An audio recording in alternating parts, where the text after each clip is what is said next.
El mundo está a la expectativa por el anuncio del memorando de entendimiento entre los Estados Unidos e Irán, esto luego de poco más de 100 días de conflicto.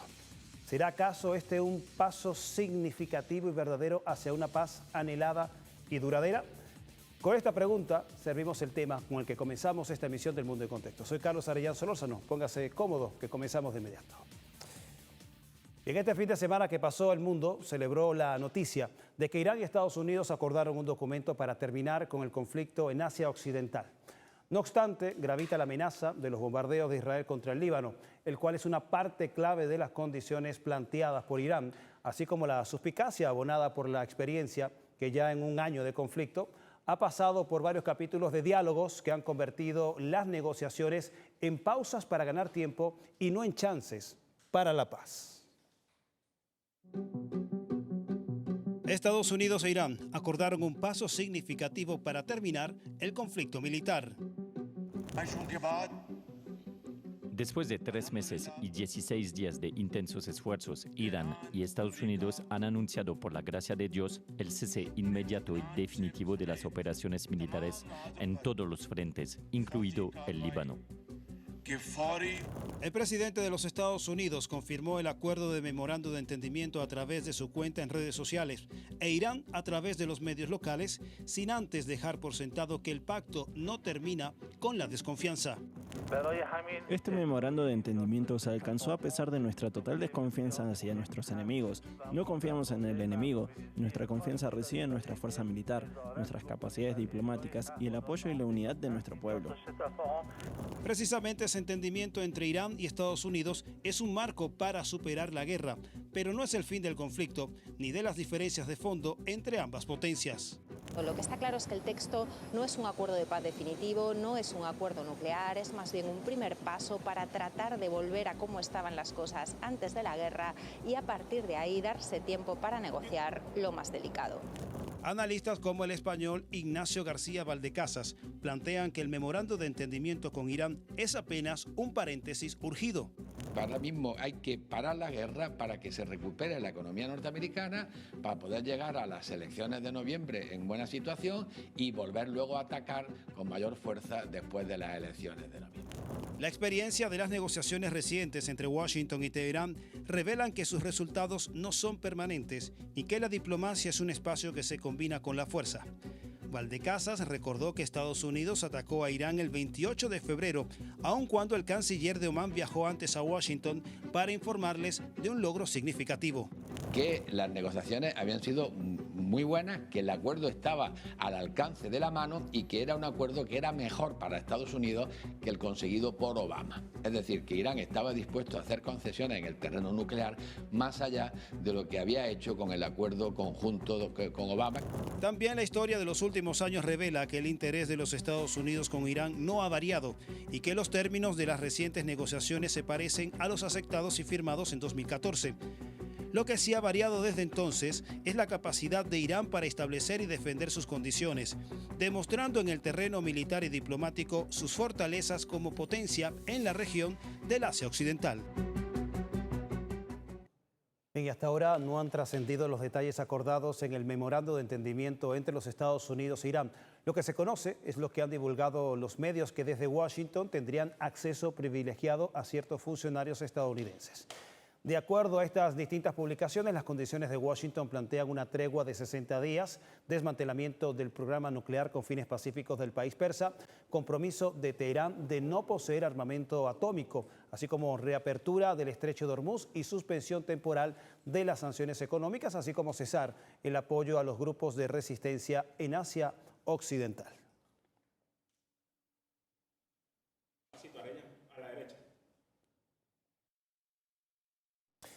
Y del lado iraní no hay tampoco una confirmación oficial, sino versiones filtradas en los medios locales que describen las exigencias de Teherán, las cuales plantean lo siguiente: el cese inmediato y permanente de las hostilidades en todos los frentes, incluido el Líbano. Además, una parte clave es el levantamiento total del bloqueo naval en un plazo de 30 días que permitirá la reapertura del estrecho de Hormuz. Asimismo, se propone la suspensión de las sanciones al petróleo iraní y acceso a sus recursos financieros bloqueados, estimados en $24.000 millones, incluido un plan de reconstrucción de Irán con fondos de los Estados Unidos y sus aliados. Para acá, una de las claves entre Irán y Estados Unidos es la propuesta de 60 días de negociación para alcanzar un acuerdo sobre cuestiones nucleares. Desde Estados Unidos reiteran que se debe formalizar el compromiso de Irán de no poseer o producir armas nucleares, mientras que por el lado de Teherán señalan el compromiso de Estados Unidos de no aumentar sus fuerzas militares en la región de Asia Occidental. Asimismo, las negociaciones finales no comenzarán hasta que liberen la mitad de los fondos iraníes congelados. Bien, y la escalada bélica en Asia Occidental parece haber llegado a su fin, o al menos así parece, luego de la noticia de que Estados Unidos e Irán acordaron un memorando de entendimiento para alcanzar la paz. Un documento que desde principios de abril se está negociando y que en el camino se ha encontrado con los obstáculos de un Benjamín Netanyahu, primer ministro de Israel, que ha utilizado su influencia para mantener la región desestabilizada. La relativa paz quiere llegar a Oriente Medio, pero las malas influencias corren más rápido. La reacción es unánime, textualmente un acuerdo horrible para Israel, según ha podido saber una fuente interna israelí. ¿Qué es lo peor que podía ocurrir? Vamos a mirar al principal escollo para saber si sigue adelante o no este acuerdo. Vamos a mirar a Israel, que ha lanzado ataques de artillería y drones contra el sur del Líbano, apenas unas horas después de que Estados Unidos e Irán anunciaran un acuerdo para poner fin a la guerra regional. Desde octubre de 2023, Israel ha dinamitado las tensiones en Asia Occidental, no solo al recrudecer el genocidio contra el pueblo palestino en la Franja de Gaza, calificado así por organismos independientes de la ONU, sino también por extender la campaña militar a Cisjordania y el Líbano. Pero el punto más álgido fue en junio de 2025, cuando decidió unilateralmente atacar a Irán. Israel confirmó que lanzó lo que llamó un ataque preventivo contra instalaciones nucleares de Irán. Israel también declaró la emergencia en su propio territorio ante lo que considera represalia inminente de Irán. Si bien Israel, con un gobierno autoproclamado como sionista, tiene una ambición de expandirse y establecer control sobre toda la región, para diversos expertos, la actual inestabilidad es responsabilidad de un solo personaje. No olvidemos que ganar tiempo para Netanyahu es fundamental, porque políticamente es un cadáver. Es decir, el momento que la guerra termine, Netanyahu no es que va a dejar de ser primer ministro, es que incluso es posible que vaya a la cárcel. Una realidad que quedó expuesta luego de que la revista Axios filtrara una tensa conversación donde el presidente estadounidense Donald Trump llamó a Netanyahu loco y que si no fuese por él estaría preso. Afirmaciones que el propio mandatario norteamericano confirmó. Sí lo hice. No diría que estaba enojado. Estaba un poco perturbado por su constante pelea con el Líbano. Así que en ese momento dije, Bibi, tenemos que parar esto. Tenemos que parar. Este escenario también es percibido internamente en Israel. Desde hace meses, miles de personas salen regularmente a las calles de Tel Aviv para exigir la renuncia de Netanyahu. Tenemos un primer ministro acusado de delitos graves. No quiere sentarse en la cárcel y por eso hará cualquier cosa para no sentarse en la cárcel y no llegar a la época de las elecciones porque sabe que va a perder. Netanyahu enfrenta cargos criminales por soborno, fraude y abuso de confianza en 3 procesos unificados. Pero los juicios han sido aplazados debido a los constantes conflictos bélicos por motivos de seguridad nacional. Además, el premier israelí enfrenta una orden de arresto por la Corte Penal Internacional por crímenes de guerra y de lesa humanidad. Por las persistentes decisiones u órdenes de ofensiva de Israel en contra del Líbano desde marzo a la actualidad, más de 3.800 víctimas fatales. Estos ataques son una principal preocupación sobre la viabilidad del memorando de entendimiento entre los Estados Unidos e Irán. Corresponde hacer nuestra primera pausa. No se aparte que en minutos nuestro compañero William Quintana y su segmento Visión Centroamericana y Caribeña por acá, por El Mundo en Contexto.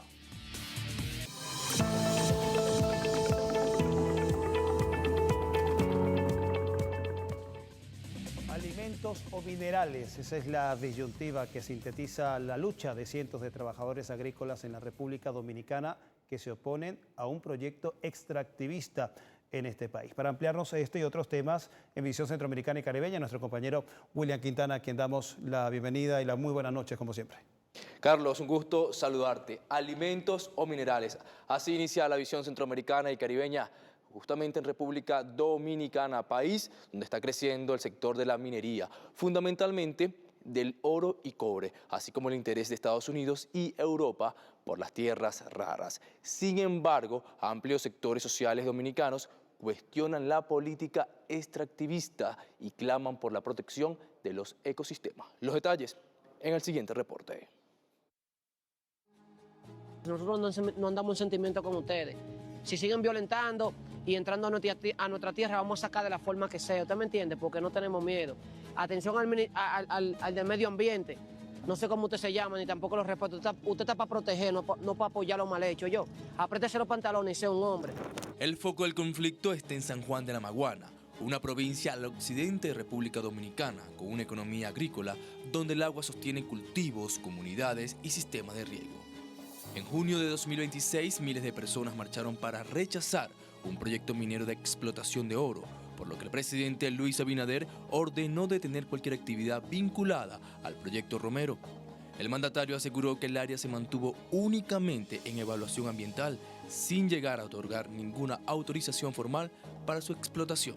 Cuando la ciudadanía expresa inquietudes y preocupaciones, nuestro deber es actuar con prudencia y transparencia. Por eso he dispuesto la detención inmediata de cualquier actividad relacionada con el proyecto minero Romero en la provincia de San Juan de la Maguana. Esta decisión responde a que según la Ley 64-00 de Medio Ambiente y sus reglamentos, si la población rechaza de manera masiva un proyecto de esa categoría, no es viable continuar. Ante el rechazo de la población por un proyecto de esta categoría, la Academia de Ciencias de República Dominicana advirtió que el proyecto podía afectar el río San Juan, tributario clave del Yaque del Sur, mientras que la empresa canadiense Goldquest defiende otra postura, pues considera que el proyecto Romero es una oportunidad económica en una provincia pobre con minería subterránea, sin cianuro ni mercurio y con captación de agua de lluvia. Atenta contra la vida de la naturaleza, contra la vida de los seres que habitamos el planeta. Y esta es una lucha consciente porque sabemos que de explotar esas minas, toda la vida se verá afectada. La explotación del proyecto Romero no solo afecta a San Juan, afecta a toda la región sur.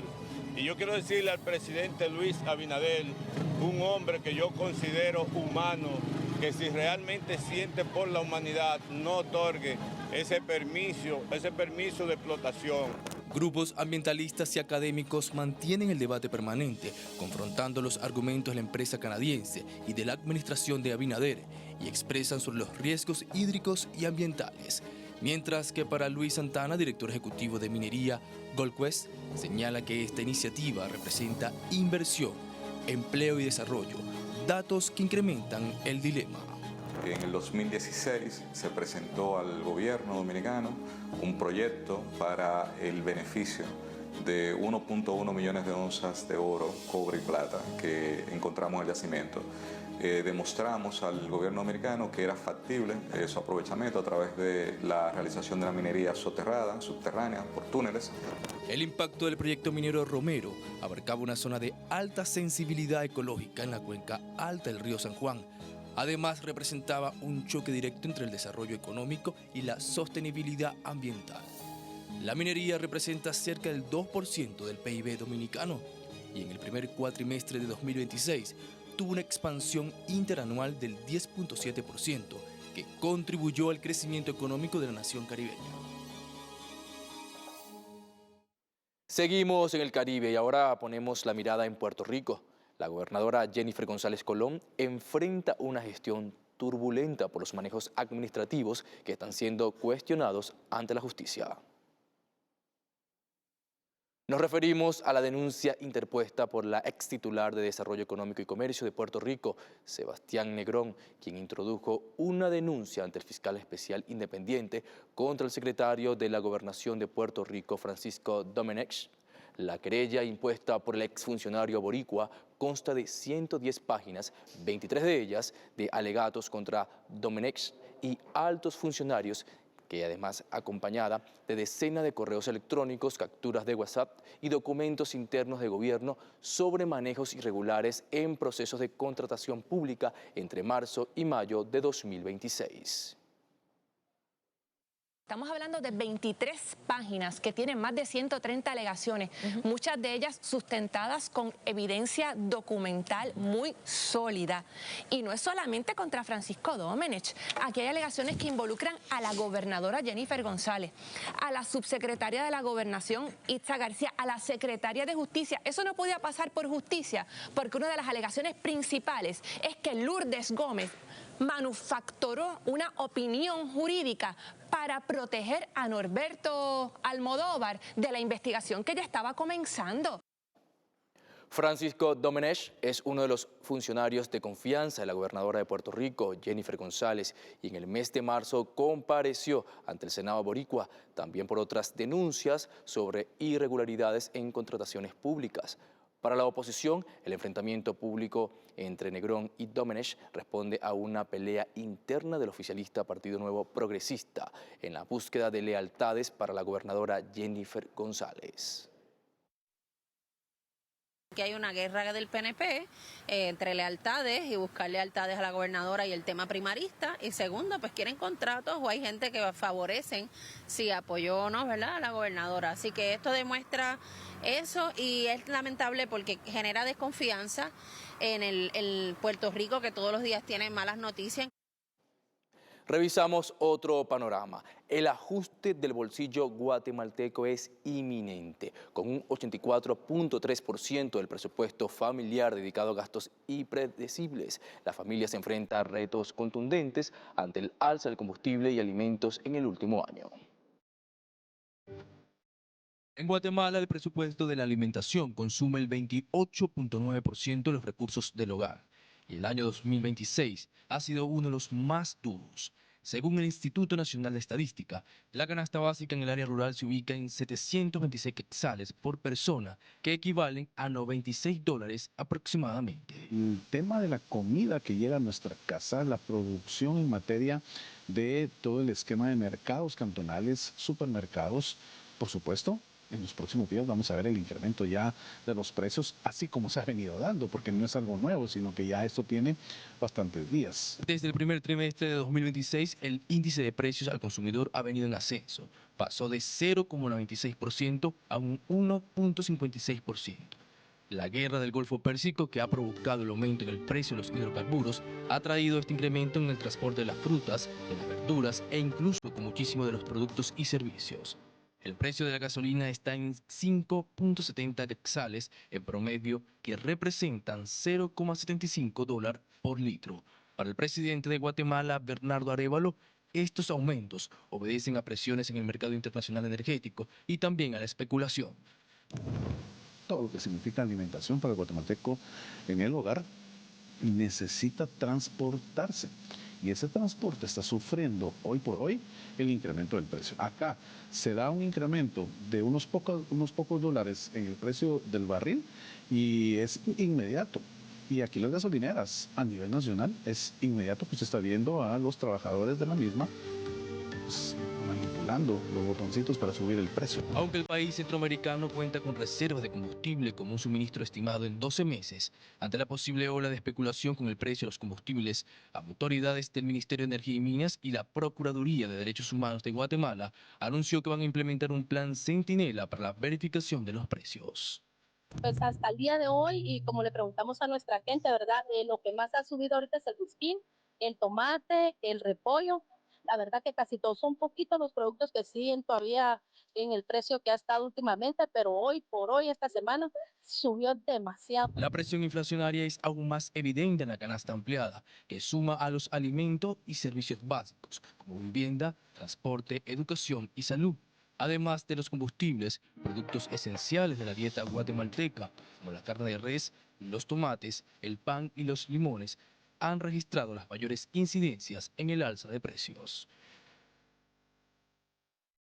Tiempo de finalizar la visión centroamericana y caribeña. Carlos, revisamos 3 escenarios importantes. El primero de ellos nos llevó hasta República Dominicana, donde vimos que el proyecto minero Romero no seguirá su curso. Mientras en Guatemala apreciamos el zarpazo inflacionario, el incremento sostenido en los precios de la gasolina y la canasta básica siguen golpeando el bolsillo de los guatemaltecos. Y ya para finalizar, nos ubicamos sobre los cuestionamientos que enfrenta la gobernadora de Puerto Rico, Jennifer González Colón, por manejos administrativos un poco turbulentos. Así gira el panorama en la región, Carlos.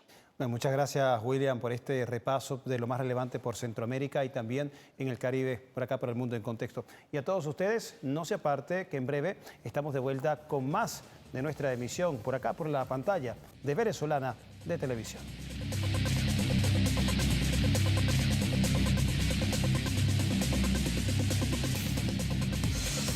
Y por tercera vez en la historia, México es anfitrión de un mundial de fútbol, un evento que convierte al país en una fiesta de emociones incontenibles, pero al mismo tiempo que esta sucede, que esta alegría está en desarrollo, el país enfrenta el desafío de la violencia armada de grupos criminales y otras tensiones internas abordadas con firmeza y serenidad por el segundo gobierno de la Cuarta Transformación. México inicia su tercer torneo global, consolidando su liderazgo regional. Pese a las tensiones políticas que intentan opacar el evento, el gobierno de la presidenta Claudia Sheinbaum mantiene la gobernabilidad y el control democrático, garantizando un entorno seguro para las elecciones del torneo. Y también vamos a garantizar al mismo tiempo que la celebración de la inauguración de la Copa Mundial se lleve bien, en paz y tranquilo.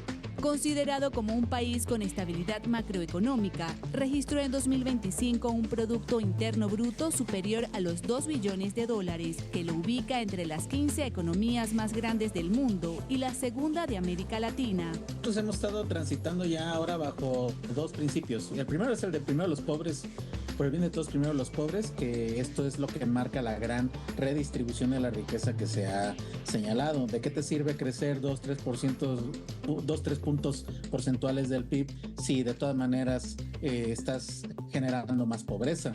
Entonces, eso nos lleva a la visión del crecimiento, que era la base en el neoliberalismo, a la visión del desarrollo, que es la nueva visión bajo la economía mixta social. Pero la vitrina internacional también es usada para la protesta. El gremio docente, liderado por la Coordinadora Nacional de Trabajadores de la Educación, mantiene la presión en las calles para exigir reivindicaciones salariales, amenazando con paralizar los accesos a los partidos. Un conflicto que el gobierno de Sheinbaum gestiona con absoluta tolerancia. Hay grupos que nos quieren provocar y no necesariamente son de maestros.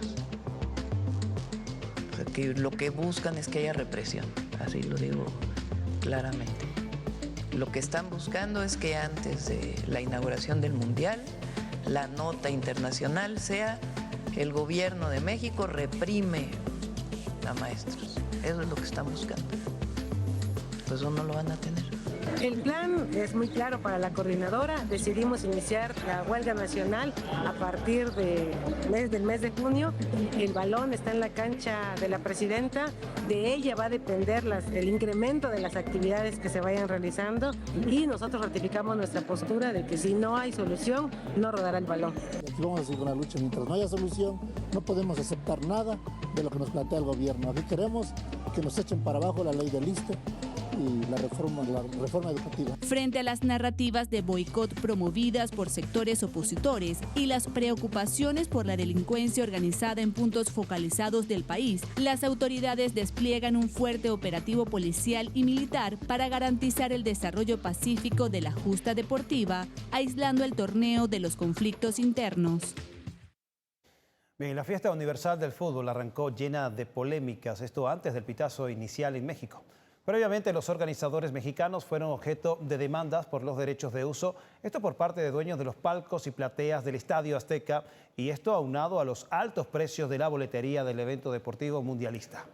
La Asociación Mexicana de Palcos y Plateas introdujo desde principios de año una medida cautelar contra el ente organizador del torneo.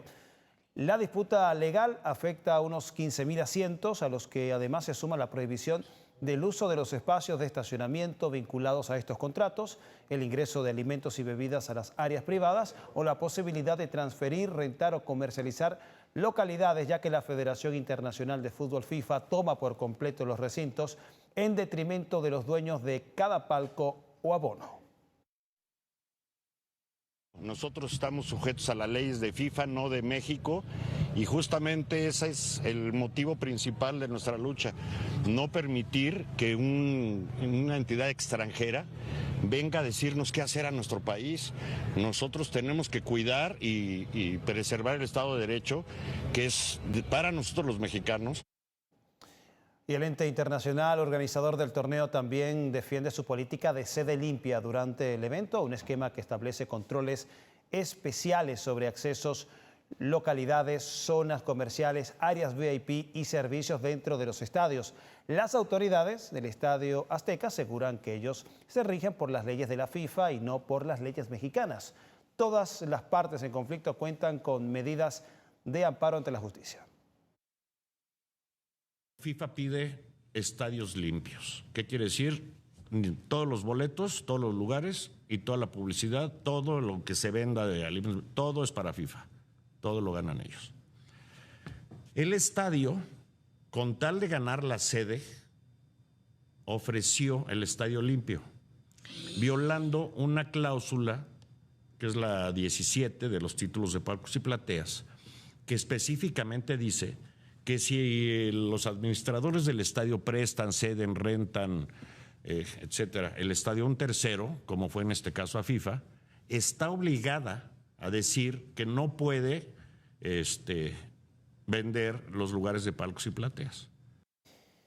Y por otro lado, la estrategia de la organización en México para la venta de boletos fue ofertar de acuerdo a la demanda de entradas. Hubo un promedio de 5 millones de solicitudes para juegos estelares como el de la inauguración, entre otros, lo que hizo que el precio del boleto oscilara entre 8 y 14 mil pesos mexicanos, es decir, entre 460 a 800 dólares estadounidenses. Pero solo el 5% de los aficionados adquirió a ese precio.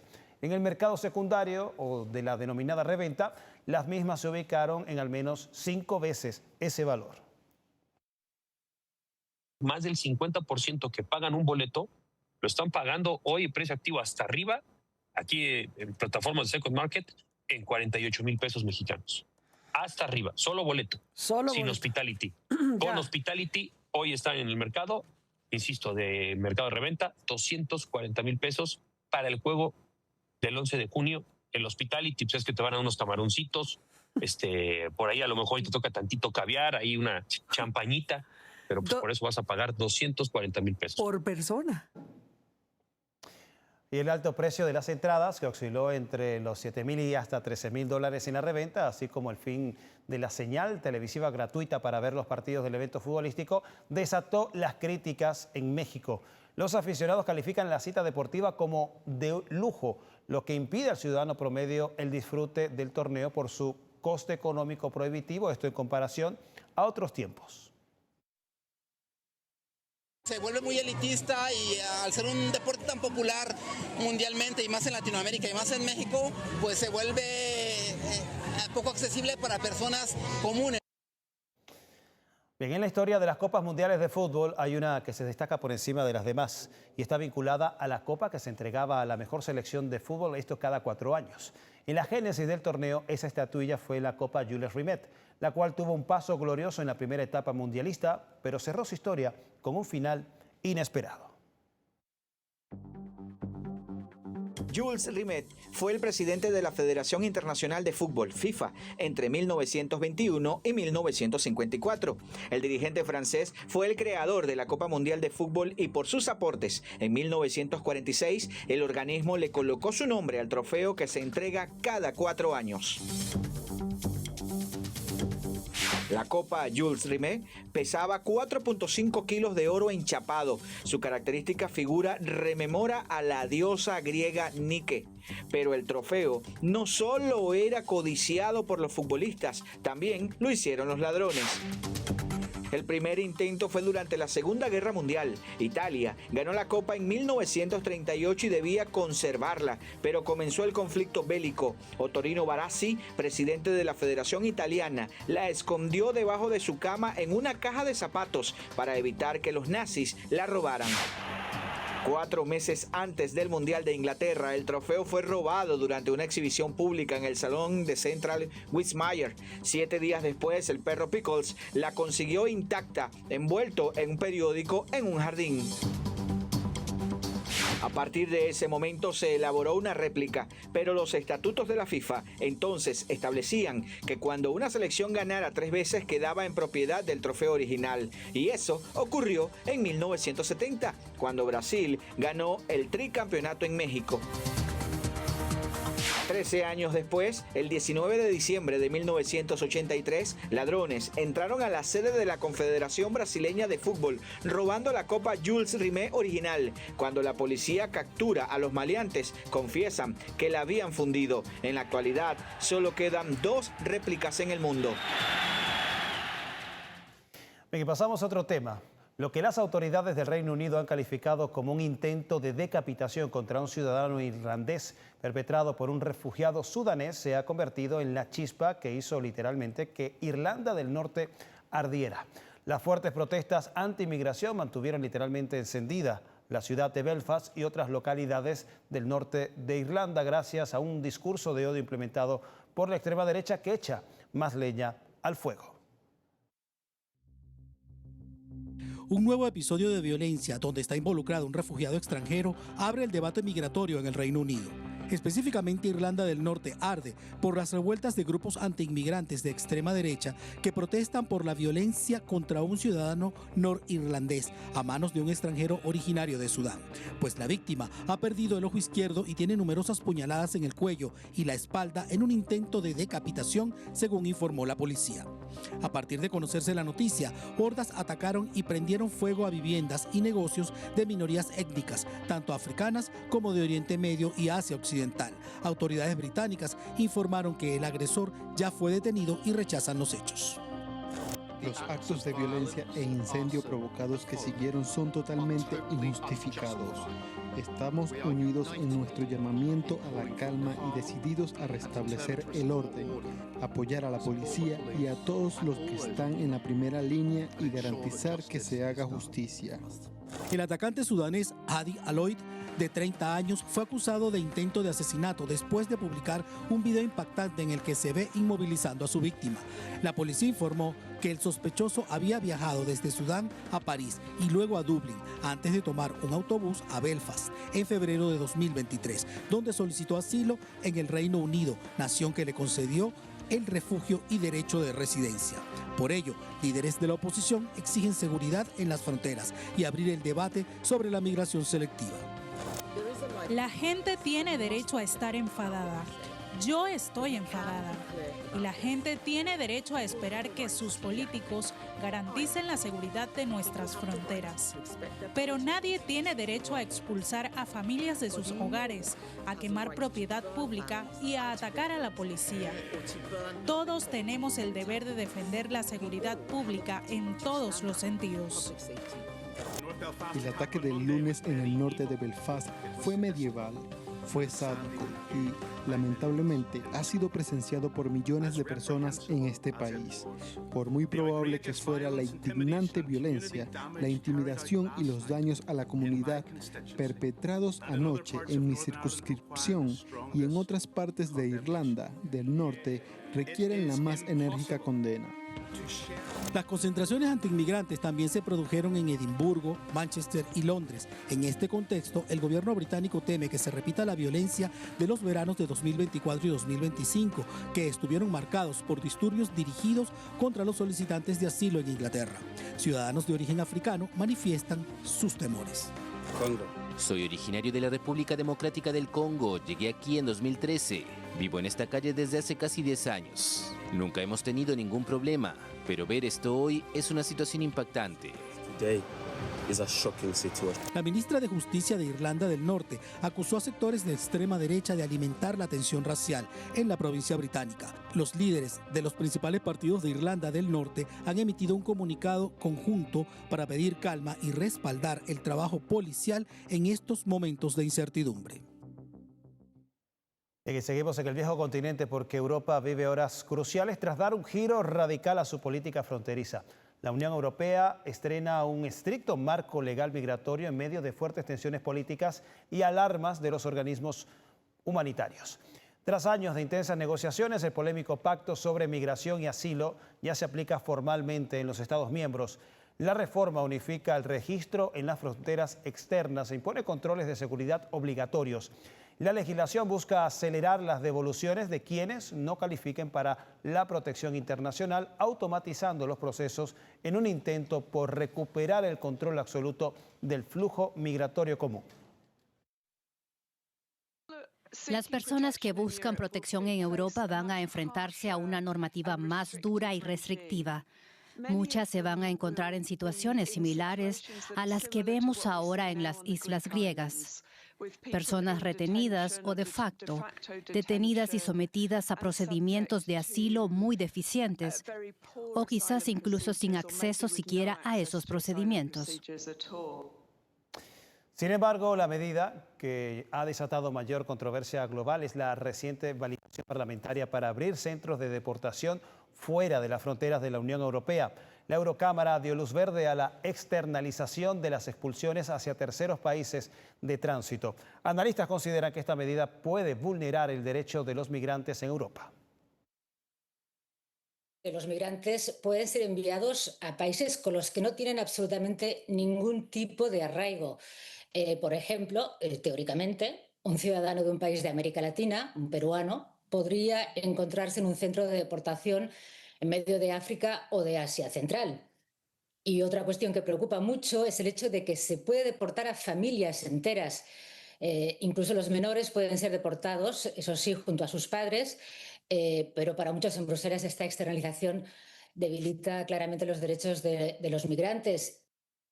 Los niños que forman parte de familias sean retornados a lugares donde no están garantizadas la acogida, la continuidad de los cuidados, la unidad familiar. Es que es la propia Unión Europea la que directamente debe hacerse cargo de estas devoluciones y respetando los derechos de las personas. Bien, con el desarrollo de esta cuestionada política migratoria en la Unión Europea corresponde hacer otra pausa en esta emisión del Mundo en Contexto. No se aparte, que en minutos estamos de vuelta.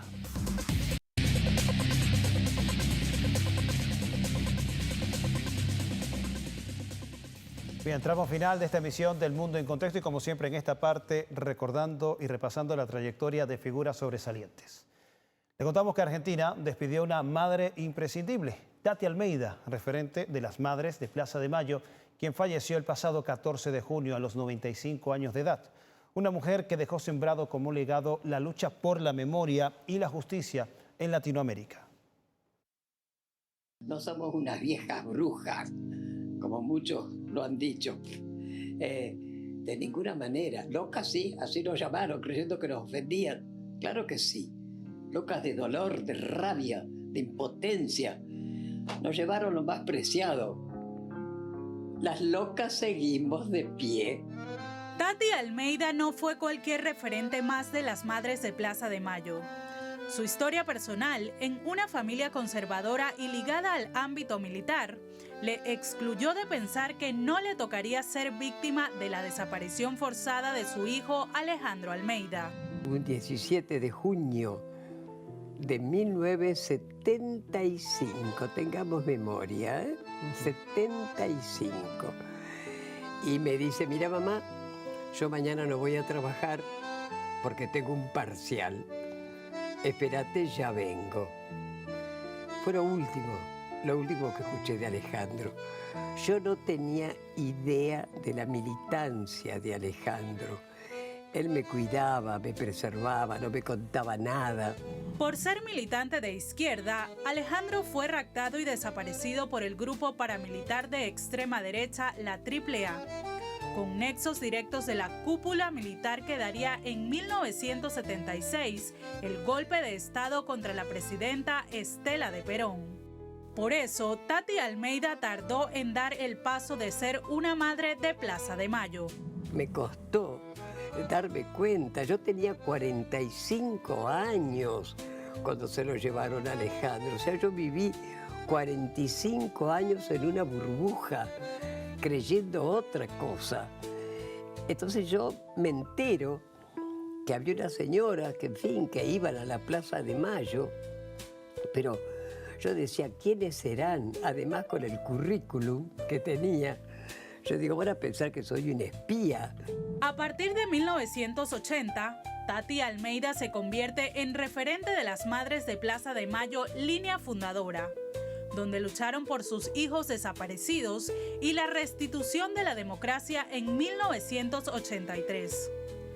Tati fue una de las más frontales denunciantes de las torturas y atrocidades de la última dictadura argentina, y vital en la defensa de los derechos humanos y la inclusión social de las minorías. Docente de profesión, Tati Almeida recibió varios títulos honoríficos y distinciones de diversas universidades argentinas y latinoamericanas. Aunque no recuperó los restos de su hijo, su papel fue determinante para que otras madres y abuelas pudieran restituir la identidad y memoria de sus familiares. Que le estamos demostrando que resistimos, porque no nos han vencido, Pablo, para nada. Porque a pesar de los bastones y las sillas de rueda, la loca, seguimos de pie, querido. Bien, con este mensaje contundente de Tati Almeida, un referente indiscutible en la defensa de los derechos humanos en Latinoamérica y tributo que brindamos desde El Mundo en Contexto, llegamos al final de esta emisión de nuestro programa. Agradecidos como siempre del privilegio de su amable sintonía, el mejor premio que nos podemos ganar todas las noches. Y hoy cerramos con la música de la leyenda venezolana, el maestro bandolista Ismael Querales, al cumplir 73 años de edad. Disfruten de este tema y sigan con la programación que les ofrece Venezolana de Televisión, el canal de Venezuela Toda.